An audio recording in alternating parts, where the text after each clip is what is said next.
Special train से रामेश्वरम धाम की तीर्थ यात्रा। आज ही अपनी सीट बुक कराएं त्रिपुरयात्रा.com पर।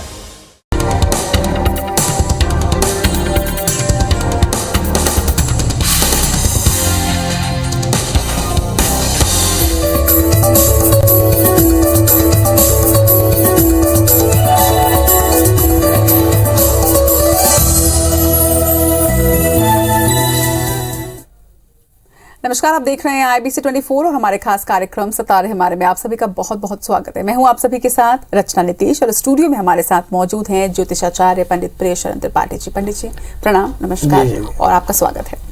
चलिए, तो आज खास दिन और आज बात करेंगे कि कैसे आप तांबे की शक्ति और ग्रह की कमजोरी का जोड़ करके आपके दोषों को दूर कर सकते हैं। इसके साथ ही आप हमें फोन करके अपने सवाल भी पूछ सकते हैं। हमारा नंबर है 0771-400-877। कार्यक्रम की शुरुआत में हर रोज की तरह ही अपने दर्शकों से यही निवेदन करते हैं कि कॉल करते वक्त आप अपने टीवी का वॉल्यूम कम करें, आवाज बंद कर दें। तो आइए सितारे हमारे की शुरुआत करते हैं और सबसे पहले पंडित जी से जानते हैं आज के राहु काल और पंचांग के बारे में। आज शुभ संवत 2079 शक 1944 सूर्य दक्षिणायन का श्रावण महीने की शुक्ल पक्ष की त्रयोदशी तिथि है। दिन बुधवार, त्रयोदशी दोपहर 2:15 तक। पूर्वाखाड़ा नक्षत्र दिन को 9:40 तक। आज चंद्रमा धनु राशि में होंगे। आज का राहु काल 12:09 से 1:46 तक होगा। पंडित जी, हम जब जन्म लेते हैं तो हमारे जन्म के समय के अनुरूप हमारी कुंडली जो है वो बनती है और उसमें अलग अलग घर में अलग अलग ग्रह होते हैं, जहाँ तक मुझे जानकारी है। तो ग्रहों का जो दोष होता है, क्या उसकी वजह से भी हमारे जीवन में परेशानियां आती हैं या फिर ये पिछले जन्म के जो कर्म होते हैं उसकी वजह से ग्रह दोष बनते हैं? होता कैसा है एक्चुअली? नहीं, मुझे तो आज अपने ग्रह खराब होते नजर आ रहे हैं। कारण क्या है कि जब रचना जी इतना पढ़ कर आएंगे तो जाहिर है कि कोई पंडित को टेंशन तो होगी। बहरहाल ये भी एक बड़ी बात है। तो हम चर्चा कर रहे थे कि क्या ग्रह दोषों का असर होता है, क्या आपके जीवन में ग्रह दोष बहुत ज़्यादा असरकारी होते हैं? तो ग्रह धातु से बना है ग्रह, जिसका अर्थ होता है पकड़ लेने वाला। तो ग्रहों का वास्तव में असर होता है, इसमें कहीं कोई शक नहीं। ग्रहों का कितना असर होता है अगर आप ये देखें तो आपके पास में समुद्र का किनारा दिखाई पड़ता है जिसमें ज्वार भाटे आते हैं, भूकंप आता है, हमारे यहाँ पे ज्वालामुखी फूटती है। तो मतलब कहीं ना कहीं ऐसा लगता है कि ग्रहों का ग्रेविटेशन जो है वो धरती पर, या धरती का ग्रेविटेशन ने ग्रहों पर भी असर करता है। हम धरती पर रहने वाले हैं, इसलिए हम धरती पर पड़ने वाले असर की गणना करते हैं। अलग अलग तरह के ग्रह हैं जो अलग अलग तरह का स्वभाव देते हैं, अलग अलग तरह की बीमारियां देते हैं, अलग अलग तरह का लाभ देते हैं, अलग अलग तरह के रिश्ते देते हैं, अलग अलग तरह की परेशानियां देते हैं। इन्हें ग्रह कहते हैं। इसलिए हमारे यहाँ जब आप घर से अपने जीवन में बहुत परेशान होते हैं बोलते हैं ग्रह शांति करा लो, जिसका मतलब है कि जो अनेक प्रकार की परेशानियों की वजह है वे ग्रह हैं, ऐसा मान लिया गया और इसलिए हम ग्रह शांति कराते हैं। सर्वेषाम अविरोधेन ब्रह्म कर्म समारभेत, सनातन का पंचलाइन है कि सर्वेषाम अविरोधेन ब्रह्म कर्म समारभेत। हम अपने जीवन में ब्रह्म कार्य करना चाहते हैं तो हमें निर्विघ्न रहना पड़ेगा। इसलिए हम देवाराधन करते हैं, इसलिए हम ग्रहों की साधना करते हैं, इसलिए हम नेचर की पूजा करते हैं। ये हमारा रेस्पेक्ट है इस सारे संसार को, इस कायनात को, जिसमें हम कहते हैं सर्वं खलु इदं ब्रह्म, सारे संसार में भगवान है। अब आइए अब चर्चा कर रहे हैं कि ग्रह दोषों का जो उपाय है वो क्या करना चाहिए। तो हमारे ग्रह दोषों के 5 उपाय हैं। एक नाम का जाप, दूसरा दान, तीसरा स्वाध्याय, चौथा सत्संग और यज्ञ। ये 5 चीजें हैं। इसके अलावा एक 6वीं चीज भी है जिसे आपको समझना चाहिए। एक होता है धातु का धारण करना, धातु को पहनना और रत्नों को पहनना और साथ में रत्नों की औषधि लेना। ये भी हमारे यहाँ पे रत्न चिकित्सा विधान में ऐसा लिखा है। तो अब बात करेंगे आज धातुओं की, तो जिसमें सबसे अच्छी धातु और सबसे महत्वपूर्ण धातु है कॉपर यानी तांबा। तांबा जो है वो मंगल और सूर्य का धातु है और इस मंगल और सूर्य की कृपा से आपके जीवन में सब प्रकार का जो स्वास्थ्य बेहतर रहता है। अगर आप देखिए काल पुरुष का जन्म लग्न मेष है, इसका मतलब ये हुआ कि लग्न यानी शरीर का दोष और 5वें स्थान का स्वामी मतलब आपके चित्त का दोष और 8वें स्थान का स्वामी माने अनेक प्रकार की जो परेशानियां हैं, जो उदरस्थ परेशानियां होती हैं, उन सब का निदान तांबे से दूर होता है। तो आप तांबे के बर्तन में रखकर पानी पीते हैं, तांबे के लोटे में रख करके भगवान सूर्य को अर्घ्य देते हैं, तांबे का आप कड़ा पहनते हैं, तांबे की आप अंगूठियां पहनते हैं, इनको पहनने से आपके कई तरह के लाभ होते हैं और इसमें थोड़ी सी एंग्जाइटी पर भी इसका असर पड़ता है, पेट की खराबी पर असर पड़ता है, स्किन के रोगों में इसका असर पड़ता है। मतलब अनेक प्रकार की परेशानियां एक अकेला तांबा जो है वो आपकी ठीक कर सकता है। ये हमारे यहाँ आयुर्वेद की मान्यता है, ऐसे हमारे यहाँ वेद और वेदांग की मान्यता है।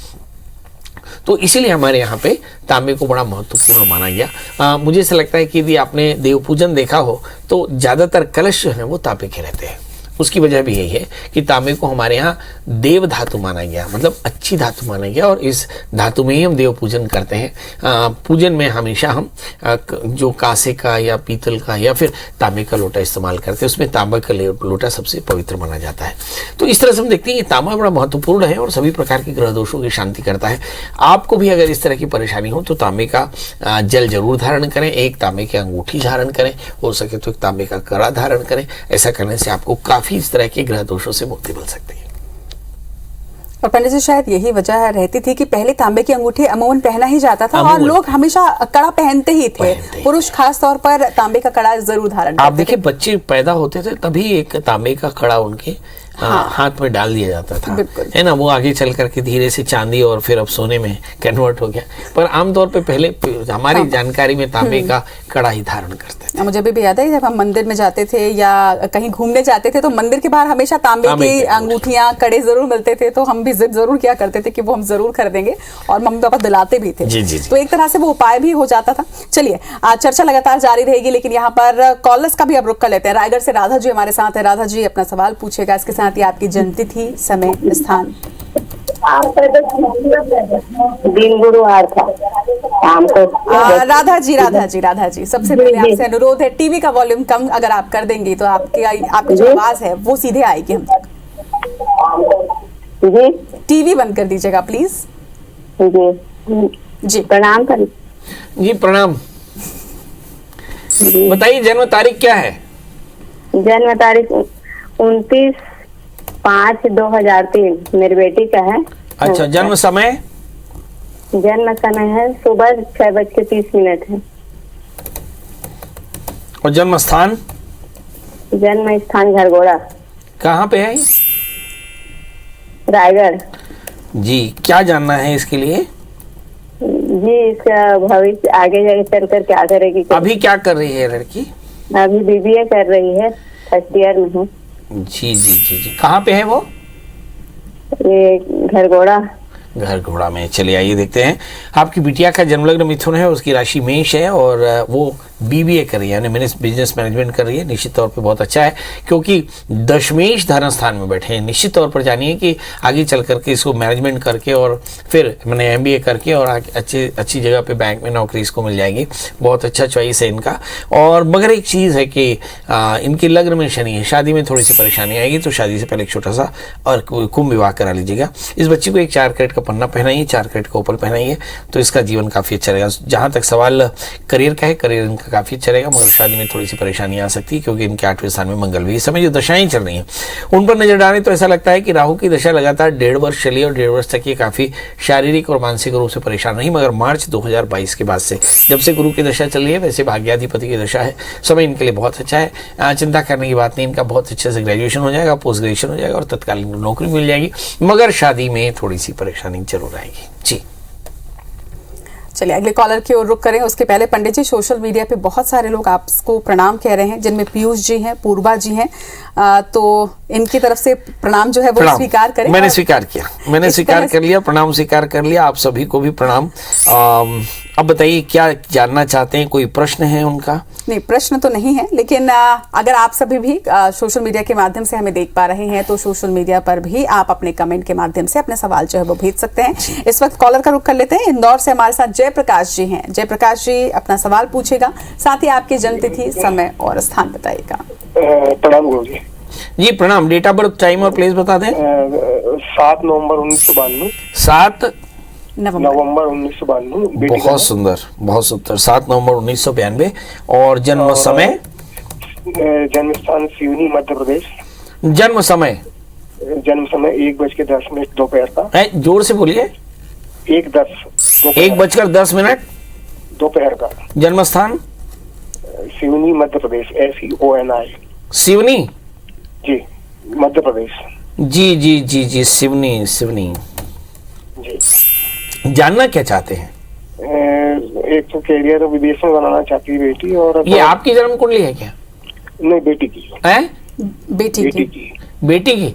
थोड़ा ऊंचा बोलिए ना प्रभु, बेटी सुबह की, सुबह से थोड़ा ऊंचा बोलिए, हम बहुत जी, परेशान हो रहे हैं। जी, जी, हाँ बताइए।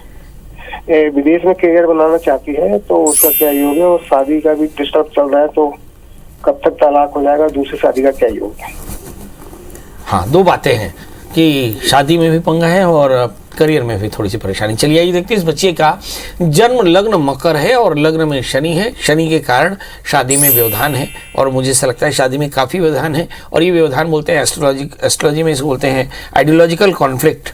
आइडियोलॉजिकल कॉन्फ्लिक्ट माने इन लॉज की इंटरफेरेंस के कारण मैरिटल लाइफ में काफ़ी ज़्यादा परेशानी आती है। बस ये एक थोड़ी सी परेशानी है। बहरहाल सवाल ये है कि क्या इनको आगे चल करके अच्छी जगह नौकरी मिलेगी, क्या विदेश जा पाएंगे? निश्चित तौर पर चूंकि लग्न शनि है, इसलिए पश्चिम के देशों में इनको अच्छा मौका मिल सकता है। दूसरी बात, क्या इनकी शादी वापस सेपरेट होकर के फिर शादी कर पाएंगे? निश्चित तौर पे मुझे लगता है कि अप्रैल 2023 के पहले पहले इनका सेपरेशन भी हो जाएगा, और मुझे लगता है कि इनकी लाइफ भी सेटल हो जाएगी। चिंता करने की बात नहीं। अब सवाल ये उठता है कि क्या कुछ करना पड़ेगा, क्योंकि लग्न में शनि है और शनि बहुत डिस्टर्ब कर सकते हैं, खासकर मैरिटल लाइफ में।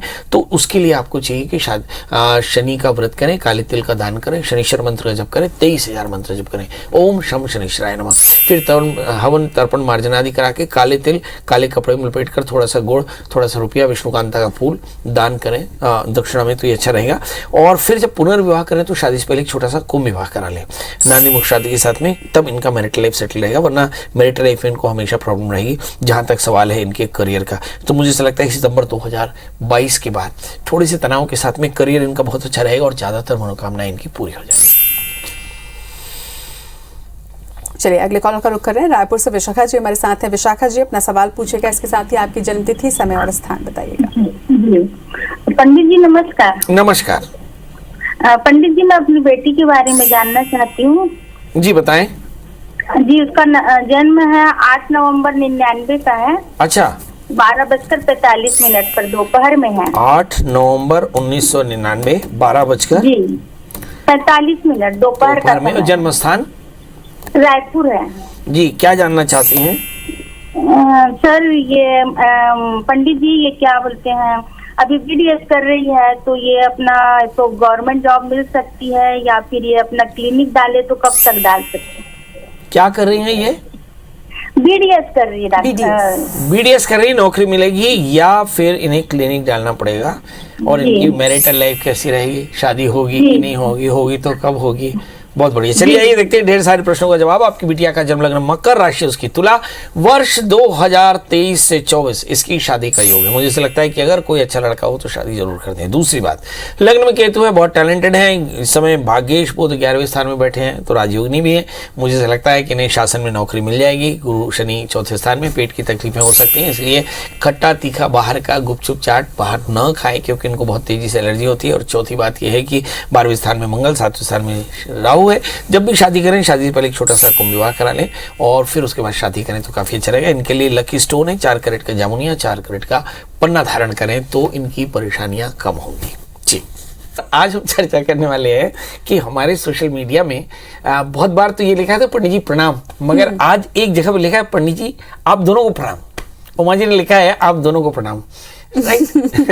तो इसका मतलब है कि लोग आपको रजिस्टर कर रहे हैं, है ना? शुक्रिया आप सभी का। हाँ, आपको बहुत बहुत धन्यवाद। पूर्वा ज्योति जी, शेखर शर्मा जी, सोनी कुर्रे जी और हमारे लाखों लाख दर्शक जो हमारे कार्यक्रम को लगातार देखते हैं, उनका बहुत बहुत आभार। आप अपना प्यार इसी तरह से बना कर रखिए। बिल्कुल। चलिए अब कार्यक्रम में आगे बढ़ते हैं और हमारे जो अगले कॉलर हैं अंबिकापुर से पंकज जी, स्वागत है आपका। पंकज जी अपना सवाल पूछेगा और उसके पहले अपनी जन्मतिथि, समय और स्थान बताएगा। पंडित जी प्रणाम। जी प्रणाम। मैं पंकज त्रिपाठी अंबिकापुर से बोल रहा हूँ। पंडित जी जय हो। त्रयाणाम पाठ्यानाम समाहारा। जी बताएं। पंडित जी मेरा जन्म डेट 12 अप्रैल 1979, 79। हाँ हाँ। समय अंबिकापुर जन्म स्थान, समय सुबह 5:15। जन्म स्थान अंबिकापुर। जी, प्रभु जानना क्या चाहते हैं? पंडित जी तनाव बहुत रहता है, काम बनते बनते बिगड़ जाता है, पैसा का तो सवाल ही नहीं है कि वो रहे मेरे पास। आप ड्रिंक तो नहीं करते? नहीं पंडित जी। चलिए, वजन कितना है आपका? वजन पंडित जी 82। हाइट? हाइट है लगभग 6 फीट। 6 फीट। चलिए आइए देखते हैं, वजन ठीक है आपका। अब सवाल यह है कि ये प्रश्न हमने किया क्यों। आपका जन्म लग्न मीन है और आपकी जो राशि है वो है कन्या, आपका तृतीय शुक्र 12वें स्थान में है। आपने पहला वाक्य बोला कि हमें तनाव रहता है, तो ये आपका डिफॉल्ट है, मतलब ये आपका स्वाभाविक गुण है। जिस चीज से आप बने हुए हैं उनमें से एक संवेदनशीलता है। तृतीय अगर 12वें स्थान में हो तो मूड ऑफ रहता है, कई बार दिमाग खराब रहता है, कई बार हम नाराज रहते हैं, खुद से असंतुष्ट रहते हैं। इसके लिए क्या करना चाहिए? मन एव मनुष्याणाम कारणम बंधो मोक्षो। जल्दी से उठें और उठ करके स्नान करके और फटाफट भगवान के नाम का एक माला जप कर लें। इसलिए क्या है कि मननाथ त्रैतेति मंत्रो, जैसे हमारे बहुत सारे दर्शक जो हैं, जो डॉक्टर्स भी हैं, वो भी समझते होंगे कि बहुत सारी एंग्जाइटी, ओसीडी की जो प्रॉब्लम्स हैं वो मंत्र से दूर होती हैं। तो सवेरे उठ करके मंत्र का पाठ करिए, है ना, और मंत्र का पाठ भी नियम से करिए। ओम नमः शिवाय इस मंत्र का जप करिए और इस मंत्र को खुद ही स्मरण करिए। दोनों उंगलियां जो हैं तर्जनी वो ज्ञान मुद्रा में हो और आप निश्चित तौर पर देखिए कि बहुत जल्दी आपका ये तनाव दूर हो जाएगा। एक्चुअली देखिए कि मन एव मनुष्याणाम कारणम बंधो मोक्षो। मन आपका खराब रहता है, इसी के चलते आपके जीवन में असिद्धियां हैं। यदि आपका मन एकाग्र हो जाएगा तो सब तरह की सिद्धियां आएंगी। हमारे गुरुजी ने बोला कि the concentration is the reason behind the success. अगर कोई भी आदमी, ऐसे गीता में लिखा है, स्वे स्वे कर्मान्यर्ताः सिद्धिं लभते नरः। चित्त के अनेकाग्र होने से असफलता मिलती है, असफलता से मूड ऑफ रहता है, इसी से कर्मयोगा तदा तस्य कुश्चित व्याधि बढ़ जाते और इसी से व्याधियां उत्पन्न होती है। समाधान यही है कि जल्दी से उठिए, स्नान करिए, स्नान करके मंत्र का जप करिए, थोड़ा सा दान करिए, एक गीता का 1-2 लाइन 1-2 श्लोक पढ़िए, भगवान को प्रणाम करिए, बड़ों का आशीर्वाद दीजिए, थोड़ा सा प्रसाद बांट करके और फिर अपने दिन की शुरुआत करिए। देखिए 1 महीने ऐसा करिए, आपको अच्छा लगेगा। एक बढ़िया से 4 कैरेट का पुखराज और 4 कैरेट का बढ़िया सा मूंगा पहन लीजिए और 1 वर्ष आप मुझे बताइएगा कि समय कैसा रहेगा। याद रखें कि इस समय जो शुक्र है वो तृतीय शुक्र 12वें स्थान में है, इसलिए हमेशा ही आपको इस तरह की परेशानी रह सकती है। इस समय शनि की महादशा चल रही है, शनि की महादशा में शनि का ही अंतर चल रहा है और शनि आपकी जन्म कुंडली में एकादशीश द्वादशीश होकर के 6ठे स्थान में, मतलब ऋण रोग व्याधि शत्रुता से भी आप पीड़ित हैं। तो इसकी निवृत्ति के लिए आपको 1 किलो काला तिल नियम से हर शनिवार को दीजिए और 100 सप्ताह दीजिए। 100 सप्ताह तक लगातार 1 किलो काले तिल का दान करिए। देखिए इससे आपके सारे कष्ट दूर हो जाएंगे।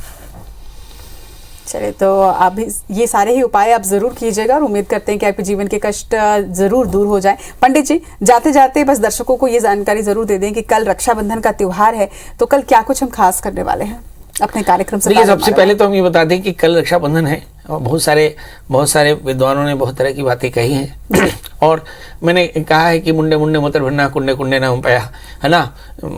एक ने कहा, दूसरे ने मानी, हमने कहा सब ज्ञानी। तो ऐसा मान लेते हैं कि सवेरे कहीं पूर्णिमा का प्रारंभ है और शाम को रात को 8:50 तक लगभग ये भद्रा रहेगी, है ना। तो जिन्हें भद्रा के बाद रक्षाबंधन करना है, 8:50 के बाद में रात्रि में भाई को राखी बांधने और सवेरे 7:05 यानी 12 तारीख को रात 7:05 तक करना चाहिए। हमारे रक्षाबंधन असल में त्योहार क्या है? ये एक तरह का श्रावणी उपाकर्म है। श्रावणी उपाकर्म माने जिसमें एक आचार्य जो है अपने तप करके और अपने यजमान की रक्षा का आशीर्वाद देता है। यही स्थिति बहनों की भी है। बहनें तप करके और भाई के हाथ में कलाई में राखी बांधती है और इससे उसका जीवन सुखी होता है। तो इसके लिए करना कुछ नहीं, आहार का संयम रखें, वाणी पर संयम रखें, क्रोध बिल्कुल ना करें, श्रद्धा के साथ नाम का स्मरण करें। बहनें भाई को राखी बांधें, खूब प्रसन्नता से राखी बांधें, सब प्रकार के राग द्वेष छोड़कर राखी बांधें, भगवान को स्मरण करें और भाई के कल्याण की कामना करें। भाई भी अपने बहन के कल्याण के हेतु से खूब प्रार्थना करके यथाशक्ति दान करें, खूब आपस में सुखी रहें, खुश रहें, एक दूसरे को खूब उपहार दें। बस यही तरीका है। चलिए, तो अपनी तैयारियां आप सब पूरी रखिएगा और कल सवेरे 8:30 बजे सितारे हमारे में रक्षाबंधन पर विशेष कार्यक्रम होगा, देखना मत भूलिएगा। फिलहाल के लिए दीजिए इजाजत। नमस्कार।